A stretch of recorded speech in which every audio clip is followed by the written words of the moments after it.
ठीक आहे. आता सॉलिडवर्क चालू करू. तर सॉलिडवर्कचे बघा, हे सॉलिडवर्कमध्ये किती प्रोडक्ट राहते बघा. एक आहे सॉलिडवर्क 2018, 20चं पण आहे, 22चं पण आहे. अलग अलग सिस्टम टाकले आहे मी. तर हे त्याचे अलग अलग सब हे राहते, म्हणजे कसं मॉड्यूल राहते. पण हे सगळे मॉड्यूल याच्या अंदर अवेलेबल आहे. ठीक आहे. तर आपण याला ओपन करू मेनला. हे आपण काढून टाकलं तरी चालते. तर हे काढून टाकतो मी आता. आताच केली मी आता इन्स्टॉल. कारण ते क्रॅकिंगचा प्रॉब्लेम येतात ना त्याच्यामुळे.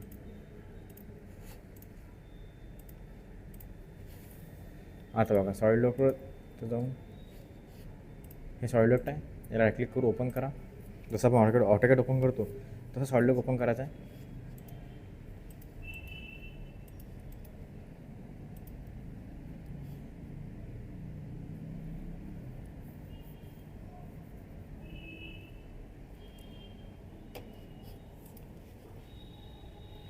तर तुम्ही ज्या ऑटोकॅडमध्ये ज्या ड्रॉईंग बनवल्या त्याच सॉलिडवर्कमध्ये बनवायचे आहे, पण थोड्या कमांड वेगळ्या राहते.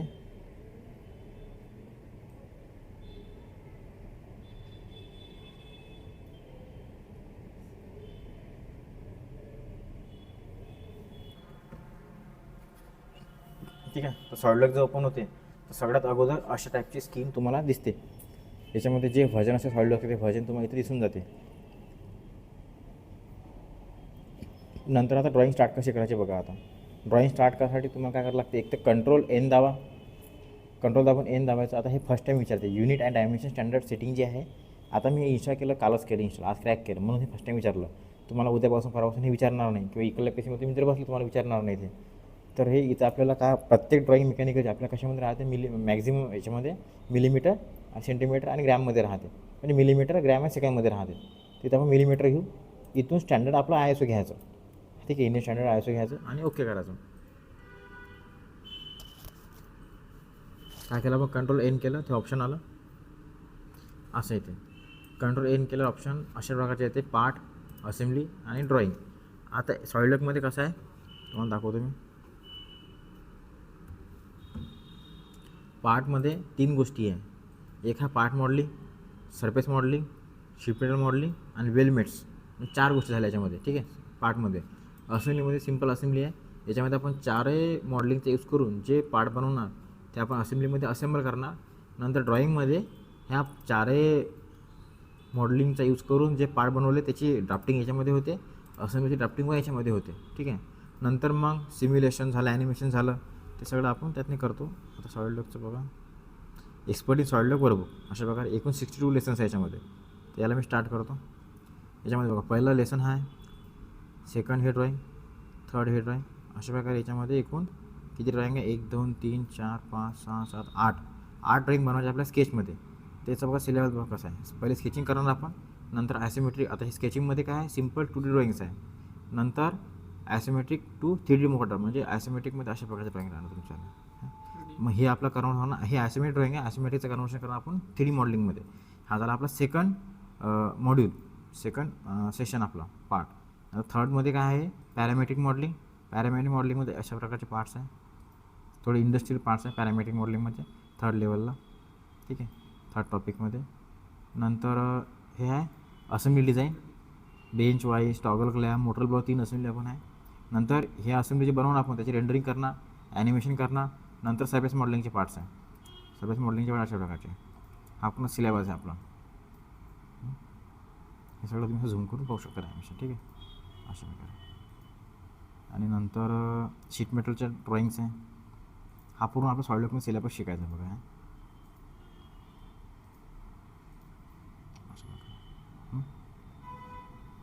आणि नंतर काय आहे, weldment designing, piping, electrical, tubing, simulation and flow simulation.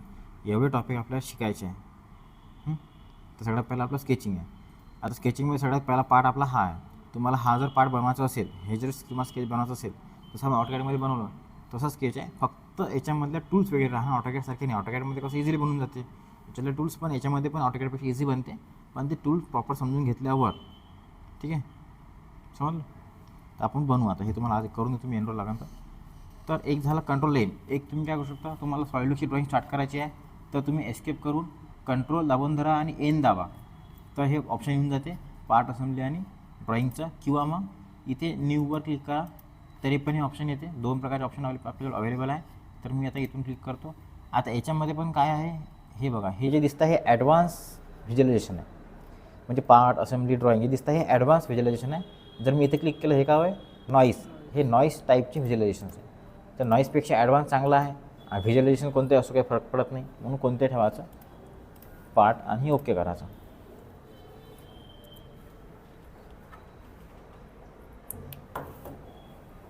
आता बघा पहिली स्क्रीन ती होती, दुसरी स्क्रीन ही आली. आता याच्यामध्ये आपण पार्टमध्ये आल्यानंतर बघा तुम्हाला म्हटलं मी 4 प्रकारचे मॉड्यूल्स आहे. तर 4 प्रकारचे मॉड्यूल कसे स्केचिंग करणार आपण. स्केचिंग केल्यानंतर पार्ट मॉडेलिंग याच्यामध्ये हे कमांड आपण पार्ट मॉडेलिंग करणार. नंतर काय आपलं सरफेस मॉडेलिंग, तर हे सरफेस, हे वेलमेट्स, हे शीट मेटल अशा प्रकारे. तर स्केच करून पार्ट मॉडेलिंग, स्केच करून सरफेस मॉडेलिंग आणि स्केच करून शीट मेटल, स्केच करून वेलमेट अशा प्रकारे 4 मॉडेल आपल्याला शिकायचे आहे पहिले. ठीक आहे. तर सगळ्यात पहिला मॉडेल काय आपला स्केचिंग. स्केचिंग सर्वात महत्त्वाचं आहे. स्केचिंग केल्यावरच पार्ट मॉडेलिंग करता येते. स्केचिंग केल्यावर सरफेस, स्केचिंग केल्यावर शीट मेटल, स्केचिंग केल्यावरच वेलमेट तुम्हाला करता येते. ठीक आहे, झाला क्लिअर. आता स्केचिंग कशी करायची. स्केचिंगमध्ये एवढे टूल्स आहे, लाईन वगैरे, नंतर हे थोडेसे आहे ना ट्रीम, एक्सटेंड, कन्वर्ट एंटिटीज, बाकी थोडे ॲडव्हान्स टूल्स त्याच्यामध्ये. तर जर आपण सगळ्या टूल्स आपल्याला जर समजल्या तरच आपण प्रॉपरली स्केचिंग करू शकतो. तर आपण पण टूल समजून घेऊ, वर्किंग समजून घेऊ. आता आपण जे पण टूल यूज करणार, जे पण आपण इथं पार्ट मॉडेलिंग करणार, त्याचे जे ट्री आहे ना हे दिसते ना, याला काय म्हणते प्रॉपर्टी मॅनेजर. याच्यामध्ये सगळे तुमचे ऑपरेशन्स राहतात. आपण कोणत्या पेनवर कोणता स्केच बनवला, किती स्केच बनवले, सगळे इथे राहते. साईडला जे दिलेलं आहे राईट साईडला हे काय सॉलिडवर्कचे रिसोर्सेस आहे. तुम्हाला जर नाही समजलं काय तुम्ही इथं क्लिक करून पण ते सॉलिडवर्कच्याबद्दल काय टूलबॉक्सची म्हणजे माहिती आहे ती तुम्ही घेऊ शकता. हे लायब्ररी आहे, याच्यामध्ये आपली टूलबॉक्सची लायब्ररी आहे, म्हणजे नट बोल्ट वगैरे सगळ्यात अवेलेबल आहे. ठीक आहे. ठीक आहे. नंतर हे डिझाईन लायब्ररीमध्ये काय आपली असते ना राउटिंगचे फीचर्स नंतर आपण शिकणार आहोत. हे सॉलिडवर्कमध्ये इलेक्ट्रिकल पायपिंग वगैरे जे शिकणार आहोत आपण, इलेक्ट्रिकल पायपिंग सिम्युलेशन वगैरे.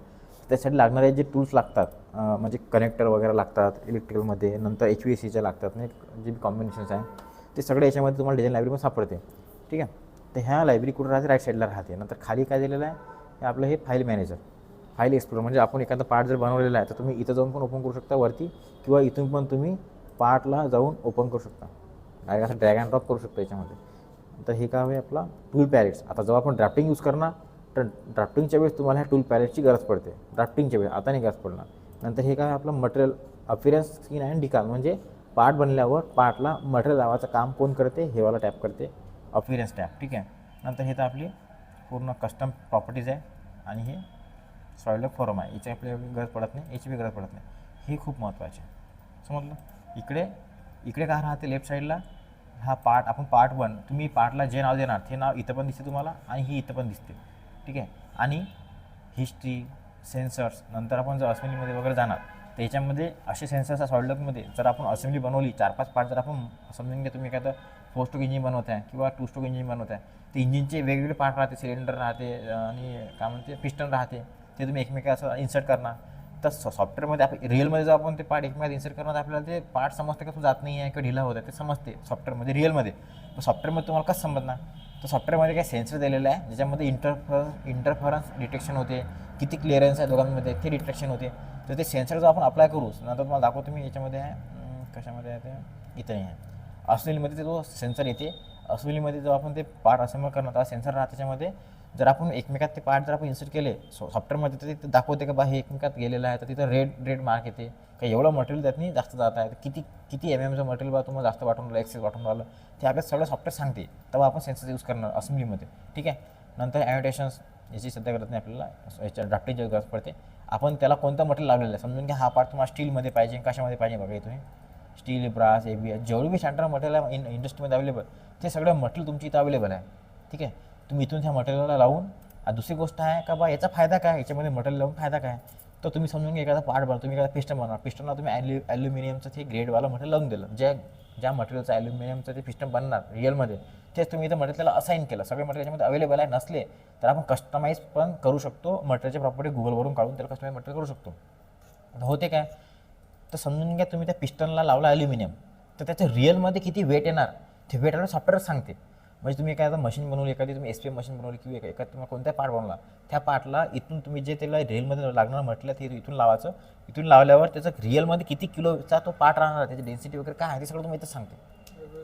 हां वेगळे मटेरियल समजून घ्या तुम्ही एकच पार्ट आहे तुम्हाला मी लागणार तर प्रॅक्टिकल डेमो करून दाखवू ना त्याच्यामध्ये जेव्हा आपण असेंब्ली आणि प्रॉपर्टीमध्ये जाणार ना आपण ड्राफ्टिंगमध्ये जेव्हा जाणार तेव्हा आपण तो पार्ट घेऊ त्या पार्टला आपण प्लॅस्टिक लावू ग्लास लावू ॲल्युमिनियम लावू स्टील लावू तर सगळ्यांचे वेट अलग अलग आहे डेन्सिटी वेगवेगळी आहे तर चारही मटेरियल सेम पार्ट पण वेगळे मटेरियल तुम्हाला ते डिफरन्स सांगतो का तुम्हाला डिफरन्स दिसून जाणार का बा प्लॅस्टिक लावल्यावर वेट कमी आलं स्टील लावल्यावर वेट खूप जास्त आलं ॲल्युमिनियम लावल्यावर वेट आणखी कमी आलं है ना ग्लासवर आणखी वेट जास्त आलं प्लॅस्टिकपेक्षा हे तुम्हाला डिफरन्स याच्यामध्ये तुम्हाला दाखवता लागेल तर काढून दाखवतो ठीक आहे तर हे आपल्याला पूर्ण सिलेबसमध्ये पूर्ण इन्व्हॉल्व राहील आणि आपण जे बी शिकवतो आता स्टार्टिंगपासून तर ते प्रत्येक सेशन आपला रेकॉर्ड राहील समजून घ्या मी तुम्हाला एका सेशनमध्ये 15-20 मिनिटं शिकवणार तर एवढं सगळं रेकॉर्ड राहू शकत नाही तर तुम्हाला जे नोट्स प्रोव्हाइड करा त्याच्यामध्ये हा सगळं सेशन मी टाकून देणार आहोत लगेच तुमचा झाला 15-20 मिनिटामध्ये त्याला बनवतो मी टाकून देतो म्हणजे तुम्ही नंतर त्याला रिपीट करून इझिली पाहू शकता कारण की थेरी खूप आहे आता इथून समजून घ्या आपण कमी 60 दिवस सिलेबस शिकणार आपण 60 है ना प्रत्येक सेशनमध्ये आपण खूप काही थेरी शिकणार खूप काही आपलं है ना कन्सेप्ट राहणार तुम्हाला जे म्हटलं मी की इंटरव्ह्यू प्रिपरेशन वगैरेच्या गोष्टी तुम्हाला सांगितल्या मी पार्टला समजून कसं घ्यायचं ड्रॉइंग कसं रीड करायची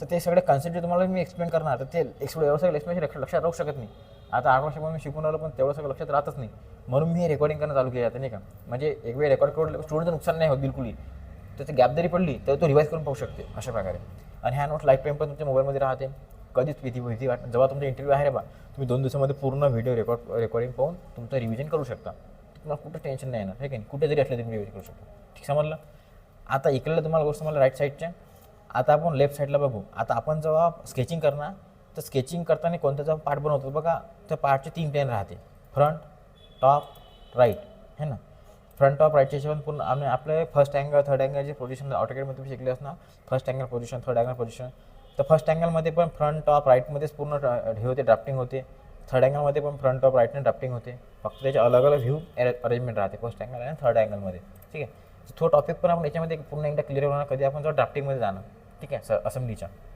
झालं एवढं क्लिअर आता स्केचिंगमध्ये आता इथं तुम्हाला सगळ्यात पहिली प्रोसेसर काय राहते सॉल्डअपमध्ये किंवा कोणत्या सॉफ्टवेअरमध्ये तुम्हाला जो पार्ट बनवायचा आहे त्या पार्टला बनवासाठी पहिले तुम्हाला सिलेक्ट करावं लागते स्केचमध्ये जाऊन तुम्हाला सिलेक्ट करावं लागते प्लेन का कोणत्या प्लेनवर स्केच करायचं आहे टॉपवर काय टॉप बघा हा टॉप आहे ठीक आहे हा फ्रंट आहे आणि हा राईट आहे तर कोणत्या प्लेनमध्ये तुम्हाला स्केच बनवायचा आहे आणि मग त्याला असं उभं करू त्याला आहे ना एक्सट्रुजन करू तुम्हाला पूर्ण पार्ट बनवा लागते तर आता आपल्याला स्केचिंग करायचं स्केचिंगमधल्या एवढ्या कमांड आपल्याला क्लिअर करायच्या आहे आणि स्केचिंगचे किती सेशन्स आहे तुम्हाला दाखवतो मी स्केचिंगचे कमीत कमी हे 9 का 10 सेशन्स आहे तर ह्या 9 का 10 ड्रॉईंग्स आपल्याला स्केचिंगमध्ये करायचे आहे तर तोपर्यंत आपल्याला प्रत्येक ड्रॉईंग जे आहे त्या टॉपमध्ये बनवायचे आहे सध्या तरी टॉपमध्ये बनवायचे आहे नंतर जेव्हा आपण आयसोमेट्रिकवर जाणार पॅरामेट्रिकवर जाणार मॉडेलिंगमध्ये तर तेव्हा पार्ट पाहून आपल्याला सिलेक्ट करावं लागते का कोणता प्लेन घेऊन तो स्केच स्टार्ट करायचा आहे की कोणता प्लेन घेऊन ते ड्रॉईंग स्टार्ट करायचे आहे बनवणं हे नंतर होते सध्या आपल्याला प्रॅक्टिससाठी टॉप प्लेनवर प्रॅक्टिस करू आपण 8-9 याच्यावर बनवू ठीक आहे आता बघा आता मी टॉपवर क्लिक करतो आता स्केच घ्यायचे जसं आपण कंट्रोल N केलं नंतर वरून केलं तसे प्रत्येक कमांडला घ्यायचे 2-3 ऑप्शन अवेलेबल आहे तर आता इथं बघा मला ह्या स्टॉकमध्ये प्लेन बनवायचा आहे तर 2 ऑप्शन आहे एक तर स्केचवर क्लिक करा आणि नंतर मग इथून ह्या टॉपवर क्लिक करा एक हा ऑप्शन आहे किंवा मग डायरेक्ट ह्या टॉपवर इथं क्लिक करा राईट क्लिक नाही केली तर डायरेक्ट ऑप्शन येते बघा टॉपवर क्लिक आणि इथं स्केच हा इझी पडते ते असं करायचं आता हा टॉप प्लेन जसा घेतला तो आधी तो असा हॉरिझॉन्टल होता तो लगेच तो व्हर्टिकल होऊन गेला हा झाला आपला वाय ॲक्सिस एक्स ॲक्सिस हा वाय ॲक्सिस झाला अशा प्रकारे एक्स वायमध्ये तो आखी वर उभं होऊन गेला नंतर तुम्ही ह्या स्क्रोल बटनला जर का प्रेस केलं तर बघा हे काय झालं पूर्ण फिरून राहिलं ॲक्सिस बघा अशा प्रकारे पण हा रोटेट झाला ना तुम्ही आता एखादी इथून कमांड घ्यायला जाणार आणि कमांड घेणार तर तो बघा कसं बनते होत आहे का बनतच नाही आहे कारण आपण त्याला फिरवलं सगळं एस्केप करायला आता हा असा जर झाला हा म्हणजे आपला ॲक्सिस जर का थोडा है ना मूव झाला इकडे तिकडे ऑर्बिट झाला रोटेट झाला मग त्याला जागेवर कसं आणायचं जागा आणण्यासाठी काय करायचं आणि त्याच्यामध्ये कमांड बघा कशा आणायच्या एक तर ह्या स्पेसवर क्लिक करायची क्लिक हे ऑप्शन्स येतात याच्यामधलं हे ऑप्शन दाबायचं नॉर्मल टू याचा शॉर्टकट काय कंट्रोल 8 जर तुम्ही दाबला कंट्रोल 8 तर तुमचं ते येऊन जाते तर मी आता नॉर्मल आला बरोबर अशा प्रकारे आता तुम्हाला स्पेसबार केलं का ते ऑप्शन येते स्पेसबार केलं का ऑप्शन येते पुन्हा जर ते स्पेसबार तुम्हाला दाबून ऑप्शन घ्यायचे नसेल तसं ह्या कामामध्ये जर फिक्स आहे तसंच आपल्याला ते पण टू जर फिक्स करायचे असेल तर कसे करायचे तर इथे राईट क्लिक करायचे ह्या स्पेसवर इथून त्याला म्हणते स्टँडर्ड व्ह्यूज स्पेसबारनं जे येते स्टँडर्ड व्ह्यूज त्याला क्लिक करा ही इथं येतात याला इथून ह्या साईडला घेऊन या अशी बाकी टूल इथं अर्धे टूल इथं आणि बाकीचं हे मेन टूल इथं सांग अशा प्रकारे आपण ते प्रॉपर ड्रॉईंग बनवू शकतो तर इथून नॉर्मल क्लिक केली मी तुम्ही पुन्हा पुन्हा क्लिक केली तो फ्लिप होते असा हां बघा फ्लिप होते. तर असा ठेवून द्या तुम्ही वर. आता मला ड्रॉइंग स्टार्ट करायची आहे, पण ड्रॉइंग स्टार्ट करायला आपण काय करू, कमांड शिकून घेऊ. आता बघा समजलं एवढं.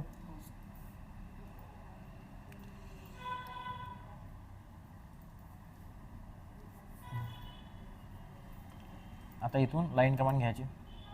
लाईनमध्ये 3 लाईन आहे, सेंट्रल लाईन आणि mid line. Line command simply line command घ्यायची. इथे लाईनचे पण ऑप्शन येतात, प्रत्येक कमांडचे ते सब ऑप्शन आहे ना. ॲज अ स्केच घ्यायचा आहे, हॉरिझॉन्टल लाईन पाहिजे किंवा व्हर्टिकल पाहिजे. समजून घ्या मला पाहिजे हॉरिझॉन्टल. तुम्ही जर आता लाईन बनवली तर ते येणार हॉरिझॉन्टल, फक्त व्हर्टिकल येणारच नाही अशा प्रकारे. ठीक आहे. तुम्हाला फ्री लाईन जर पाहिजे नसेल तर मग इथे ॲज स्केच तुम्ही कशा पण लाईन बनवू शकता अशा प्रकारे. आणि हे जॉईन आणि एस्केप बनलं. नंतर आता हे लाईन बनल्यानंतर बघा तर कन्स्ट्रेंट कशी यूज करायचं. आता हे आधी मी घेतलं हॉरिझॉन्टल, तर हे हॉरिझॉन्टल आली. हा दिसते ग्रीन डॉट, हा बघा इथं लिहून आलं आहे हॉरिझॉन्टल लाईन 1 अशा प्रकारे. पण आता हे लाईन आपल्याला सेम व्हर्टिकल करायची असेल तर कशी करायची, बनवल्यावर कशी करायची. तर ह्या लाईनला क्लिक करायचं फक्त. क्लिक केल्यावर त्याची पूर्ण प्रॉपर्टी शो होते. ॲड रिलेशन म्हणजे व्हर्टिकल हॉरिझॉन्टल असे. तर मी याला म्हणतो व्हर्टिकल. झाली व्हर्टिकल. पुन्हा याला क्लिक करतो, याला म्हणतो मी. इथं पण येते किंवा क्लिक केल्याबरोबर इथं पण येते. हे हॉरिझॉन्टल व्हर्टिकल हॉरिझॉन्टल व्हर्टिकल आपण असा ट्रॅक केला अशा प्रकारे. आणि हे पुन्हा हॉरिझॉन्टल व्हर्टिकल म्हणले. तर याच्यामध्ये अगोदर कमांड घेऊन सिम्पल ड्रॉइंग बनवून घ्यायची, मग त्याला लागणार व्हर्टिकल हॉरिझॉन्टल करायचे. बनवल्यानंतर याच्यामध्ये कसं राहते, ऑटोकॅडमध्ये आपण काय करतो, लाईन घेताना डायमेन्शन टाकतो. याच्यामध्ये पण आपण लाईन घेताना डायमेन्शन टाकू शकतो. बघा हे तसं येते का, क्लिक एस्केप. हे याच्यामध्ये घेतल्यावर टाकावं लागेल आपल्याला. समजून घ्या 50 असं. पण हे ह्या प्रोसेसनं डायमेन्शन टाकायचे नाही. एकदम फास्ट प्रोसेस कोणती आहे, अगोदर बनवून घ्या, नंतर डायमेन्शन कमांड घ्या, स्मार्ट डायमेन्शन. याच्यावर क्लिक करायची, इथं क्लिक करायची, इथं म्हणायचं 40 एंटर. पुन्हा इथं क्लिक करा, 40 एंटर अशा प्रकारे. क्लिक 50 एंटर है ना. Click 10 enter. अशा डायमेन्शन बनवायचे. अशा प्रत्येक ड्रॉइंग अशा बनवायचे. अगोदर रफ बनवून घ्यायचा, मग त्याला दळदळाचं फेअर करायचा. आता इथं बघा काय होतं आहे, ते इथून मी सगळं डायमेन्शन याला देत आणले. अगोदर जर होती ते विदाउट डायमेन्शन जेव्हा ड्रॉइंग होती तेव्हा ते पूर्ण ब्लूमध्ये होती. आता जसं त्याला डायमेन्शन देत आणलो मी, ठीक काय झाली, ब्लॅक झाली म्हणजेच काय होतं, ते फुल्ली लॉक होतं ड्रॉइंग. ब्लू म्हणजे अनफिक्स आहे, ते चेंज होऊ शकते. आणि ब्लॅक म्हणजे फिक्स, नॉट चेंजेबल. ठीक आहे. आता इथं डायमेन्शन देतो मी, पण येत नाही आहे. काऊन नाही येत आहे, त्याचं म्हणणं आहे का बा इथं डायमेन्शन ह्या डायमेन्शनमुळे ऑलरेडी हे 80 द्यायची गरजच नाही आहे असं त्याचं म्हणणं आहे. तर हे नाही द्यायचे है ना, मग नाही द्यायचे. पण तरी हे ब्लॅक काऊन नाही झाली, तर हे याची गरज याला काढून टाका. आता काय बघा, जे ब्लू पॉईंट त्याला बघा असं असं फिरून पाहू शकतो आपण. असं आपण या डायमेन्शन दिलेलं नाही आहे. जसं आपण या डायमेन्शन दिले बघा काय होत आहे, मी याला फिरून पाहतो तर समजत आहे कोणतं डायमेन्शन नाही दिलेलं आहे. हे चेंज झाली का नाही, चेंज हे होत आहे. याला डायमेन्शन आहे, दोघा डायमेन्शन दिले आपोआप हे ब्लॅक होते खालची. तर बघा आता क्लिक मी म्हटलं 50 एंटर झाली ब्लॅक. आता हे पूर्ण ब्लॅक झाली. आता याला तुम्ही कोणता पॉईंट पकडा, नाही मूव्ह होणार. हे बघा मूव्ह नाही होत. पॉईंटचा क्लिक करायचा आणि मग असं ड्रॅग करायचं, होतच नाही. जशी हे पूर्ण ब्लॅक झाली समजून घ्या ते फिक्स स्केच झाला. इथे लिहून येते खाली फुल्ली डिफाईन. अशा प्रकारे आपल्याला स्केच फुल्ली डिफाईन करावं लागत असते. कसा डायमेन्शन देऊन. डायमेन्शन महत्त्वाचे आणि हे कन्स्टंट महत्त्वाचं. समजून घ्या मी त्याला हा एखादा कन्स्टंट काढून टाकला, हा कन्स्टंट मी काढून टाकला, झाली काय आहे अंडर डिफाईन. तर फुल्ली डिफाईन म्हणजे त्याला कोणत्या गोष्टी महत्त्वाच्या आहे, एक कन्स्टंट याला म्हणते कन्स्टंट, याला म्हणते डायमेन्शन. कन्स्टंट कसे हे आहे व्हर्टिकल हॉरिझॉन्टल, याला म्हणते जिओमेट्रिकल कन्स्टंट म्हणजे व्हर्टिकल हॉरिझॉन्टल अलाईन अँगल हे जे जिओमेट्रिकल. आणि डायमेन्शन पण महत्त्वाचं, याला म्हणते डायमेन्शनल कन्स्टंट. तर 2 प्रकारचे कन्स्टंट लावल्यावरच तो काय होते स्केच फुल्ली डिफाईन होते. तर जसं मी आता याला कन्स्टंट लावून दिला, तुमची ड्रॉइंग कशी होते अगोदर तशी ते पूर्ण ब्लॅक होऊन जाते. समजलं. नंतर सेंट्रल लाईन इथं क्लिक केली मी, अशी मिड पॉईंट सापडते डायरेक्ट याच्यामध्ये आपोआपच. आणि हे तसं हे झाली सेंट्रल लाईन. ठीक आहे. नंतर इथे आहे मिड लाईन. समजून घ्या, मी एक क्लिक केलं अशी अर्धी तिकडे अर्धी इकडे, असं तुम्ही एस्केप करून तुम्ही कमांडला सोडू शकता अशा प्रकारे. आता समजून घ्या मला याच्यामध्ये अँगल लावायचे 45 डिग्रीचा, तर डायमेन्शन कमांड घेतो मी, इथे क्लिक करतो, इथे क्लिक करून अशा प्रकारे क्लिक करायची, मग टाकायचा अँगल 45 अशा प्रकारे. ह्या लाईनची लेंथ 120 टाकून देतो झालं. अशा प्रकारे लाईन्स. सर्कल कसे घ्यायचे, सर्कल ह्या पॉईंटवर घेतला मी, सर्कल घेतल्यानंतर डायमेन्शन कमांड क्लिक क्लिक आणि 20 एंटर अशा प्रकारे.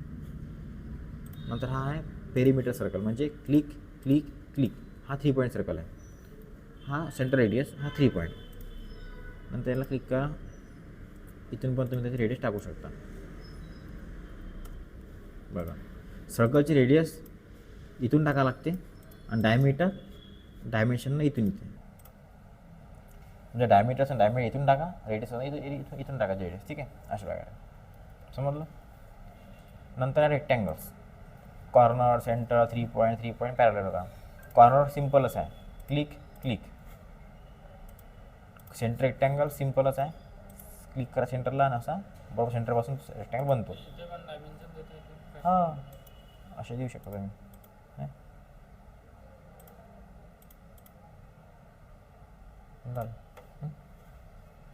नंतर आहे 3 point corner rectangle, click click अशा प्रकारे. आणि नंतर आहे 3 point centre rectangle, click click आणि क्लिक. नंतर आहे पॅरलल, बघा क्लिक क्लिक क्लिक अशा प्रकारे, ठीक आहे. सध्या स्लॉटची आपल्या गरज नाही आहे. आर्कची centre point arc, click click अशा प्रकारे. नंतर आहे टँजंट आर्क. टँजंट आर्क म्हणजे काय होते, लास्ट पॉईंटमधून निघते अशा. टँजंट आर्क यूज करताना काय, एक तर क्लिक करून घ्यायची अशी, बस येते अशी. क्लिक करून जर नाही चालं, बघा हे फिरली ड्रॉईंग आहे, मी स्कोर बटन प्रेस करून धरला ना तर ड्रॉईंग पूर्ण फिरून गेली. तर टॉपवर क्लिक करा, आली ड्रॉईंग, झूम अशा प्रकारे. तर कधी कधी या क्लिकला दाबून धरावं लागते, अशी दाबून धरून असल्याला असं ड्रॅग करावं लागते. सिंगल पॉईंटने काही कधी ते आर्क बरोबर टच नाही होत, तर तुम्हाला प्रेस करून ते क्लिक फिरवावं लागते. समजलं. बघा चुकली तर अशा. तर याला असं क्लिक करून धरा, नाही तिकडं नाही असं असं. स्प्लाइनची सध्या गरज नाही आपल्याला, इलिप्सची सध्या गरज नाही आहे, पॉलिगॉनची गरज पडू शकते. पॉलिगॉनमध्ये सिम्पल इन्स्क्राईब, सर्कमस्क्राईब. इन्स्क्राईब म्हटलं मी 6 साईड आहे ना, हे याचे डायमेन्शन्स पहिले क्लिक करून घ्या. क्लिक केल्या सिम्पल डायमेन्शन जे पर्यंत टाका. समजून घ्या मला याची लेंथ पाहिजे 70, तर 70 करा असे. झालं पूर्ण जे पूर्ण लाईन 70च आहे, हे पण 70चे राहणार आहे अशा प्रकारे. नंतर याच्यामध्येच आहे सर्कमस्क्राईब, सेम येणार, फक्त डिफरन्स कसा राहते पण दाखवतो मी. याची एच समजून घ्या, याला डिलीट करून घेतो मी. इन्स्क्राईब घेतला मी, हा आहे इन्स्क्राईब, ठीक आहे. हा सर्कमस्क्राईब आहे. तर याच्यामध्ये हा जो अंदर सर्कल आहे त्याचा रेडियस घेतो मी 100 आणि याचा रेडियस घेतो मी 100. तर दोघांचा मग सर्कलचा रेडियस किती 100च आहे, पण हा इन्स्क्राईब असल्यामुळे काय झाला, याच्यामध्ये सर्कल अंदर आहे, याच्यामध्ये बाहेर आहे, बस एवढा डिफरन्स आहे. नंतर तुम्हाला आणखीन बस सध्या एवढ्या गरजची गरज पडते. नंतर तुम्हाला काय पडते, एखादी ड्रॉईंग बनवता तुम्ही तर ट्रीमची तुम्हाला गरज पडते, नाही का ट्रीम वगैरे करणं. तर समजून अशा प्रकारच्या एकात एक लाईन्स आहे, तुम्हाला ट्रीम करायचं. ट्रीम कमांड इथं ऑटोकॅडमध्ये काय आहे, TR डबल इथं इथे जावं लागते तुम्हाला. याच्यामध्ये ट्रीम कमांड घ्यावं लागते. आणि ट्रीममध्ये 1 2 3 4 5 ऑप्शन आहे. यातला सगळ्यात पहिला ऑप्शन आपल्याला जास्त कमी पडते, नंतर दुसरा. तर पहिल्या ऑप्शनला क्लिक करायचं. ट्रीम कसं काय करावं लागते, हे जे आहे ना पहिली बटन माऊसची फर्स्ट बटन लेफ्ट साईडची क्लिक करून धरावं लागते आणि असं ड्रॅग करावं लागते, तर ते बरोबर ट्रीम होते ते. जेवढा पोर्शन अशा प्रकारे. नंतर हे ट्रीममध्ये आलं पुन्हा आता मला हे असे जॉईन करायचं आहे, तर हे कॉर्नरवर आलो मी, याला क्लिक केली, याला क्लिक केली, अशा प्रकारे समजलं. नंतर पुन्हा ट्रिम करतो मी अशा प्रकारे, हे लाईन इथे क्लिक करून असं ड्रॅग करून ट्रिम झालं. आता करतो मी एक्सटेंड, असं अशा सिम्पल एक्सटेंड कमांड घ्यायची आणि ज्याला एक्सटेंड करायचं त्याच्यावर क्लिक करून घ्यायची, ते एक्सटेंड होऊन जाते समजलं. नंतर ऑफसेट समजून घ्या, तुमचा हा रेक्टेंगल आहे, ऑफसेट कमांडवर आले तुम्ही, तुम्हाला तीन तीनचे ऑफसेट बनवायचे. आता ठीक घेतलं मी, तर याला क्लिक केलं, होत आहे अशा प्रकारे. हां रिव्हर्स म्हटलं तर अंदर येते. सिलेक्ट चेंज म्हटलं, सिलेक्ट चेंजला अनटिक केलं तर फक्त एकच येते, टिक केलं तर 4 लाईनचं ऑफसेट येते. बाय डायरेक्शन म्हणजे काय होते, अंदर पण आणि बाहेर पण काय, दोन्ही साईडनं. आणि हे कन्स्ट्रक्शन जिओमेट्री म्हणजे काय होते, मी जर म्हटलं बेस जिओमेट्री कन्स्ट्रक्शन, तर काय होते, पहिला सर्कल काय झाला, फेंट झाला, सेंट्रल लाईनमध्ये झाला कन्वर्ट पहिला सर्कल, आणि बाकी दोन्ही हे डार्कमध्ये आहे. हे सगळे टूल्स आहे, तुम्हाला एवढ्या टूलची गरज पडते. नंतर आणखी काय ड्रॉइंग जर तुम्ही बनवायला जाणार तेव्हा तुम्हाला ह्या सगळ्या टूलची गरज पडणार आहे. आता मिरर बघा, मिरर म्हटलं मी तर अशी एक लाईन आहे. आता याला सिलेक्ट केलं, इथे घेतो मी मिररवर क्लिक, मिरर अबाउटवर क्लिक करा आणि हे लाईन जर सिलेक्ट केली तर त्याच्या ऑपोजिटला मिरर होऊन जाते. किंवा मग सेंटर लाईन टाकून घ्यायची ड्रॉइंगच्या हिशोबानं. नंतर जेवढा मिरर करायचा आहे तेवढापासून अगोदर सिलेक्ट करून घ्यायचा. असा सिलेक्ट कसं करायचं, माऊसची लेफ्ट साईडची बटन दाबून धरायची, असं ड्रॅग करायचं, सोडून द्यायची, झाला सिलेक्ट. आणि मिररवर क्लिक केल्यानंतर मिरर अबाउटवर क्लिक करायचं, कॉपीला टिकच ठेवायचं. कॉपी जर तुम्ही अनटिक केलं तर हे गायब होते, इकडलं राहते. तर कॉपी जर ठेवलं आपण टिक तर हे पण राहते, ते पण राहते. मिरर अबाउटवर क्लिक करून ह्या बॉक्समध्ये काय राहते, ह्या लाईन्स मिररवाल्या, हे ॲक्सिस लाईन असं झालं. नंतर मूव, तुम्हाला एखादी ड्रॉइंग मूव करायची आहे तर याला सिलेक्ट करायचं. असं सिलेक्ट केल्यानंतर कोणत्या एका पॉईंटला प्रेस करून धरायची अशी, आणि अशी ड्रॉइंग मूव. आता पूर्णपणे मूव होत आहे की नाही होत आहे, हा होते मूव. हे जे फिक्स झालं आहे, कॉन्स्टंट आहे, कॉन्स्टंट लागले आहे अशा प्रकारे. नंतर इथं ह्या मूव एंटिटी, ह्या मूव एंटिटीने पण आपण मूव करू शकतो. सिलेक्ट क्लिक, कीपला अनटिक करतो मी इथून, पण ते रिलेशन असल्यामुळे तो तिथं येऊन पडणार. पण त्याला आपल्याला जर इकडे मूव करायचं असं नसतं, मग कसं करायचं, सिलेक्ट इथे या, इथून डिलीट रिलेशन आणि डिलीट सिलेक्टेड एंटिटी आणि डिलीट ऑल आणि ओके. आता बघा सिलेक्ट मूव आणि असं क्लिक. तरी त्याला फोर्सफुली जर मूव्ह करायचं नंतर मग असं करावं लागतं.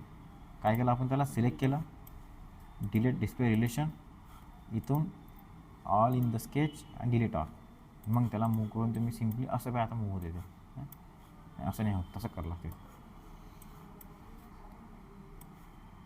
तसं नाही तसं करावं लागतं. कोणत्या कमांड, मूव्ह कमांड, सिलेक्ट आणि ही मूव्ह इथून हा पॉईंट अशा प्रकारे समजलं. नंतर कॉपीची सिलेक्ट, कॉपी क्लिक इथं स्टार्ट पॉईंटवर आणि असं. नंतर काय आहे, रोटेट, सिलेक्ट रोटेट, किती डिग्री पाहिजे, समजा 45 डिग्री पाहिजे. इथं क्लिक करा सेंटर ऑफ पॉईंटवर आणि हा सेंटर पॉईंट आणि ओके. आता टाका 45 डिग्री आणि ओके आणि असं झालं. नंतर आहे स्केल, म्हणजे छोटा मोठा करणं. सिलेक्ट स्केल, क्लिक अशा किती पाहिजे मला, 3 टाइम्स कॉपी बनवतो मी, म्हणजे पहिली बी राहणार दुसरी बी राहणार. तर हा आपला पहिला होय आणि हा जो दुसरा बाहेरचा हा 3 टाइम्स त्याचा मोठा झाला. आता स्केलने फक्त मोठा होतो, तुम्हाला लहान करायचं काय, कसं करायचं, लहान करण्यासाठी काय करायला लागतं तुम्हाला, सिलेक्ट स्केल. आता 1 2 3 4 ची तुम्ही पेअर टाकली तर काय होते, ते मोठं होते. तुम्हाला छोटं करायचं आहे तर टाकायला तुम्हाला 0.5, ठीक आहे. अशा प्रकारे झालं छोटं. याचा हाफ म्हणजे हा जो बॉक्स होता 0.5 म्हणजे त्याचं अर्ध झालं है ना, 50%. 0.3 म्हणजे 30% अशा प्रकारे. नंतर आहे स्टेजची स्टेज म्हणजे हे असं राहतं, हे स्टेचिंग आहे ना, याला स्टेच म्हणते. तर stage command, select, click,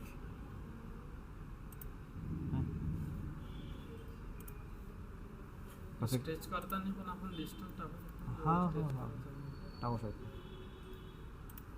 stretch, select, हा पॉईंट. पण याच्यामध्ये बघा टाकताना डिस्टन्स येते का नाही येत, म्हणून नाही टाकू शकतो आपण. इथे पण डिस्टन्स नाही आलं, काहीच नाही आलं, मग तुम्हाला अगोदर स्टेज करून घ्यावं लागते, किंवा तुम्ही अगोदरच डिस्टन्स टाकून हे करायचं, स्टेज करायचं. बघा सिलेक्ट, आता हे किती आहे 462 आहे, तर मला समजा की पुढे 500 करायचं, तर मग डिस्टन्स टाकून डायरेक्ट झालं स्टेजचं डिस्टन्स. 500 झालं आलं अशा प्रकारे. तर डायरेक्ट डिस्टन्स कमांड टाकून द्यायची. समजलं एवढं? बस एवढ्या बेसिक कमांड तुमच्या काय होते, जे आपले 7-8 ड्रॉईंग्स आहेत त्या बनून जाते. मग त्याच्यामध्ये की 2-3 यूजमध्ये येईल, मग ते आपण त्यावेळेला शिकून घेऊ. ठीक आहे, आज एवढे प्रॅक्टिस करून बघा.